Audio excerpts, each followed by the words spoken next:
अमर पीहर और अमर सुहाग देने वाली कहानी इस प्रकार है। एक नगर में भाई और बहन रहते थे। भाई बहन एक दूसरे से बहुत ही प्यार करते थे। बहन का नियम था, जब तक वह अपने भाई का मुंह ना देख ले तब तक कुछ भी खाती पीती नहीं थी। समय आने पर भाई की शादी हो गई। भाभी आई, वह भी बहुत ही अच्छी थी। अपनी ननद की बहुत ही रिस्पेक्ट करती थी, बहुत ही उसका मान सम्मान करती थी। जब बहन भी शादी लायक हुई तो भाभी ने सोचा, मेरी ननद का नियम है, हर रोज अपने भाई का मुंह देखकर ही खाना खाती है, इसीलिए इसका विवाह आसपास ही करूंगी, जिससे कि यह अपने भाई का मुंह हर रोज देखकर अपने नियम को कायम रख सके। उसकी भाभी ने पास के ही गांव में सुयोग्य वर देखकर अपनी ननद की शादी कर दी। ननद ने अपने नियम को उसी तरह से जारी रखा। वह ससुराल में सुबह सवेरे जल्दी उठ जाती, नहा धोकर घर का सारा काम करके जल्दी जल्दी अपने भाई के घर आती। घर के रास्ते में ही एक पेड़ आता था। पेड़ के नीचे गणेश जी का वास था। हर रोज घर से आते समय वह गणेश जी की उस पेड़ के नीचे बैठकर पूजा करती, प्रार्थना करती।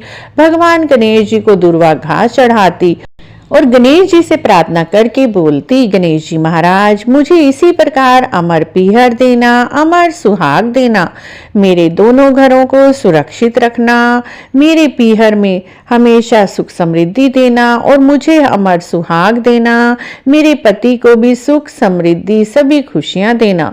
इस तरह से पूजा करके वह अपने पीहर में आती और अपने भाई का मुंह देखने के बाद ही कुछ खाती पीती और अपने घर को चली जाती। इस नियम को वह हर रोज करती थी।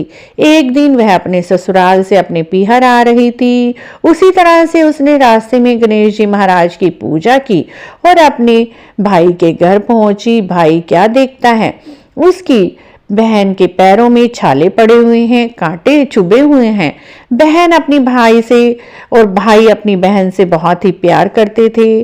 भाई ने सोचा, कल मैं अपनी बहन के रास्ते में आने वाले सभी कांटों को साफ करवा दूंगा ताकि मेरे बहन के पैरों में कुछ भी ना चुभे। और अगले दिन होने से पहले ही भाई ने अपनी बहन के रास्ते के सारे कांटे, झाड़ी और सभी स्थान को हटा दिया। गलती से उस पेड़ के नीचे जहां पर गणेश जी का वास था, उस जगह को भी उसने साफ कर दिया और गणेश जी की मूर्ति को वहां से हटा दिया, जिससे कि गणेश जी महाराज रुष्ट हो गए और रात में ही उसके भाई का मृत्यु हो गई। अगले दिन जब बहन अपने ससुराल से चलती है, देखती है उसका रास्ता तो पूरा साफ पड़ा है। उधर भाई के घर में सारे गांव वाले इकट्ठे हो जाते हैं और उसकी भाभी को कहते हैं, इस व्यक्ति का जल्दी जल्दी अंतिम संस्कार कर दो, नहीं तो दुर्गंध फैलने लगेगी। लेकिन भाभी कहती है, गांव वालों से जब तक इसकी बहन नहीं आएगी मैं उसके भाई का संस्कार नहीं करूंगी, क्योंकि इसकी बहन का नियम है हर रोज अपने भाई का मुंह देखकर ही खाना खाती है। तब सभी बोले, गांव वाले कहते हैं, आज तो इसकी बहन इसका मुंह देख लेगी, कल किसका मुंह देखेगी। लेकिन भाभी नहीं मानती और रोती रहती है। उधर बहन भी रास्ते में चलती है, देखती है सारा रास्ता बिल्कुल साफ पड़ा है। वह उसी पेड़ के नीचे आती है जहां पर गणेश जी का स्थान था।